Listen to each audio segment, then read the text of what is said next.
Hi, hello, vanakkam, and welcome back to yet another interesting video on Little Slaw YouTube channel.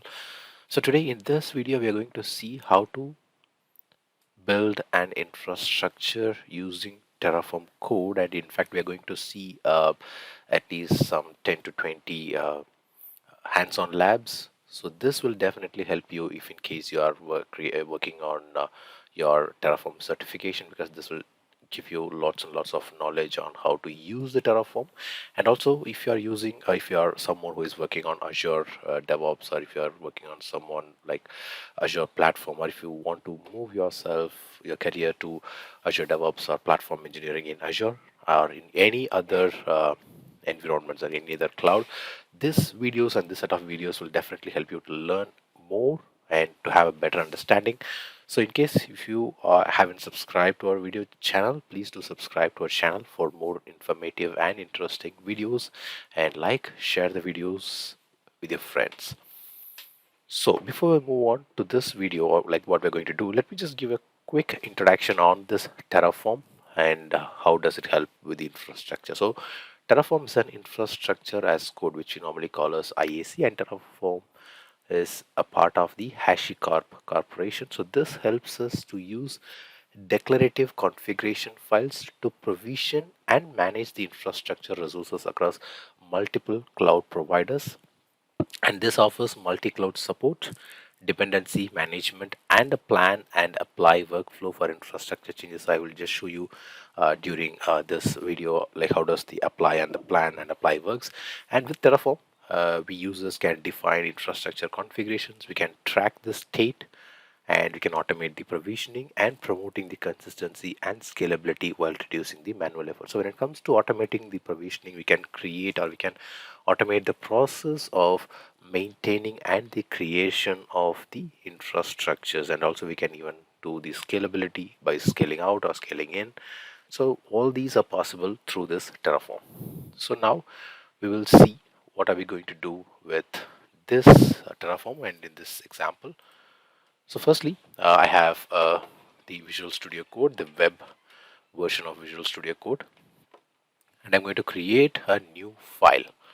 So for that, I'm going to Terraform Lab, and under Terraform Lab, I right click on it.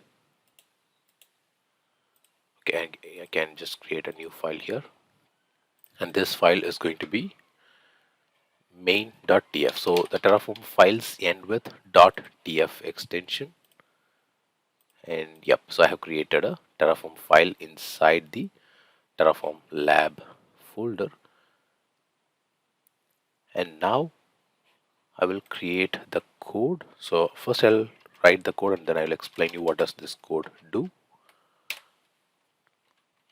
So now the required providers, and here I'm using Azure, and the source is HashiCorp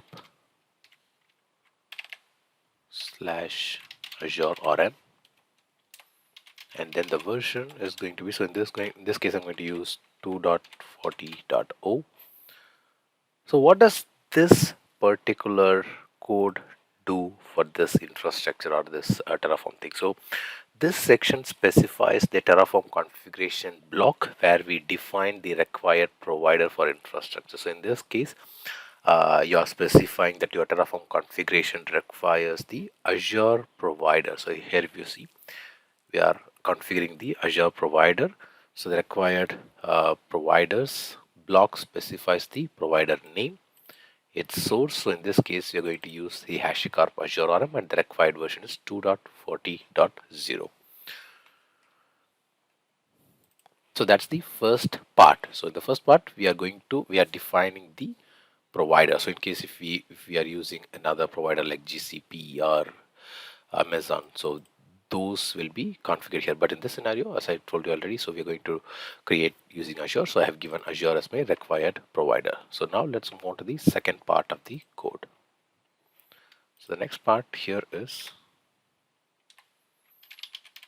provider Azure RM. So since we are still in the Azure, so I'm giving Azure RM and then the features. So what does this explains? So here you're configuring the Azure provider. So the provider blocks specify the provider type, which is Azure RM, and within the block we can configure the provider specific settings. So in this case it's empty, but you can add provider specific configurations, like in case if you want to add authentications or features, you can add anything to it. So that's what this second block of this code explains. So now let's move on to the third block. So let me type it real quick. So in fact I can just paste it and I can explain it to you. So here what does this explains here is, so we are declaring an Azure Virtual Network resource. So the resource block defines a resource to be managed by Terraform. So in this case you're creating a virtual network. So I'm giving the name for the visual network and then the location and then what resource group name I'm going to use and then the address space. So this specifies the IP address space for the visual network. So I'm giving all these four details for creating the VNet. So here if you see the Azure Virtual Network is the resource name. So in Terraform, resource is a keyword which is used to define a specific infrastructure object that we want to manage. So in this case, Azure RM Virtual Network is a type of resource which represents a virtual network in Azure. So here VNet is a name given to this particular resource instance which allows you to refer it within your Terraform configuration. So this line of code declares that you are creating or you are managing an Azure Virtual Network resource within the identifier VNet. So let me just explain you some more. So in this line of code here, you might have a confusion like what is the keyword or what is the user defined user defined keyword. So in this line of code, the resource Azure RM Virtual Network and the VNet. So the resource is a keyword which is used by Terraform to declare a resource block. So it's part of the Terraform syntax and it will indicate that you're defining a resource. So again, the Azure RM Virtual Network is the resource type which specifies the kind of infrastructure you want to manage. So in this case, we are creating a virtual network. So that's the reason we are giving us Azure RM underscore virtual underscore network. So in this case, an Azure virtual network, and it corresponds to a specific resource provider in Terraform. So in this case, the Azure RM provides the is a provider for Azure resources, and VNet here is the name given to this particular instance of the resource. So it's a user defined label or identifier that you can use to refer to this resource within your Terraform. So even in case I want to, if you are like giving multiple VNets, you can give it like underscore one or underscore two, or even you can define it with the location of this VNet, or in fact you can even add the application which you are building this VNet for. Okay, so again, this Azure RM Virtual Network is the Terraform keyword, and this VNet is the user defined value. Hope you understood, right? So now moving on to the next part of this code here. So now let's review the code. So we are done with the Terraform code. So here we have got the Terraform and the required providers. So Azure is the required provider, and we have given the source from where we are taking this code. And then we have given the provider Azure RM and the features. So as I have already told you, we can declare any of the other or like features like authentication, or if you have any. And then we have the resource Azure RM Virtual Network, the VNet. So we have discussed a lot in this. So Azure RM Virtual Network is the uh, infrastructure which what we're going to create, and then the VNet is the user defined name, and under this we can give the name of this VNet and then the location and the resource. So this name, I mean the name which we are giving here is the resource, the name for this virtual network, but this VNet is the one that we are going to refer it anywhere inside this Terraform code, and then the location and then the resource group name, and then we have declared the address space. So now let me save this. So now this is saved, and then let's move on to the next part. So to make it up and running, I'm clicking on new terminal, and under the new terminal I have to do a login. So I have did a login. So I did a login to this code. So just easy login. So let me explain you what I do.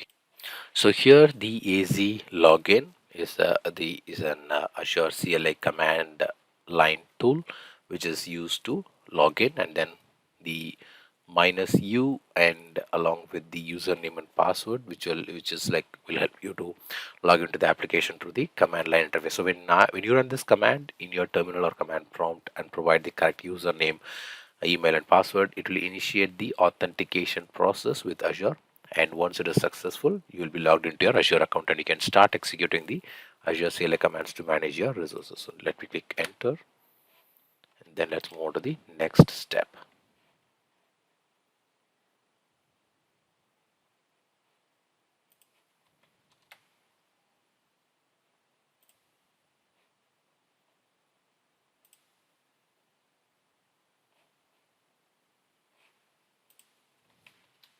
Okay, yep, so now we have logged into the application, and let's go to the next step.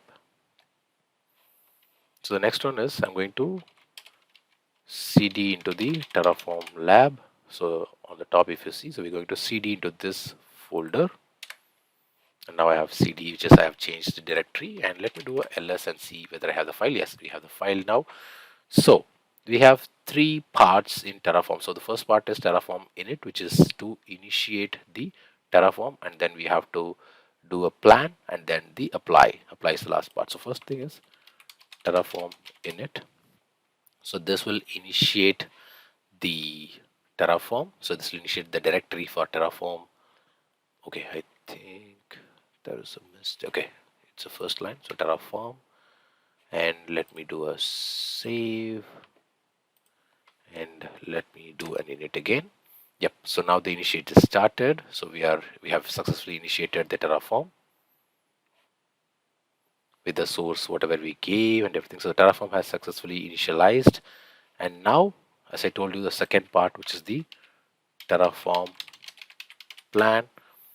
So what does this Terraform plan do? So by executing a Terraform plan, we can generate the displaying resources that would be created or destroyed or updated if the Terraform were to deploy this configuration. So I can even show you what happens when we run this Terraform plan. So once you run it, we at the end of this Terraform plan, we can get, so if you see here, you can see Terraform plan. So 1 to add, 0 to change, and 0 to destroy. So as we clearly mentioned, we are going to create one uh, virtual network. So that's going to get added, and we are not changing anything, and we are not destroying anything. So that's the thing that we're going to do. And then the final part, which is the Terraform apply. So when we do a Terraform apply, this will start to deploy to the Azure environment, and once completed, we can get a summary of what has been, what's the current status of the resource, that's whether it's added or changed or deleted. Because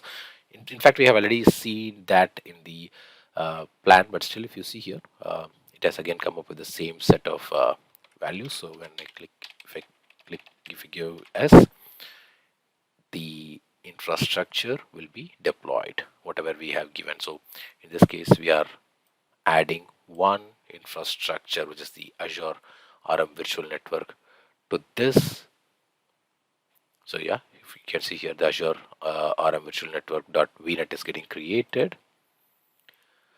and yes, the apply is complete, and we have got the resources that's been added, 0 changed and 0 destroyed. So with that, I come to an end, and please don't forget to subscribe if you are studying for your certification, for your HashiCorp certification, or if you are working on Azure, Azure DevOps engineer, or if you are a platform engineer.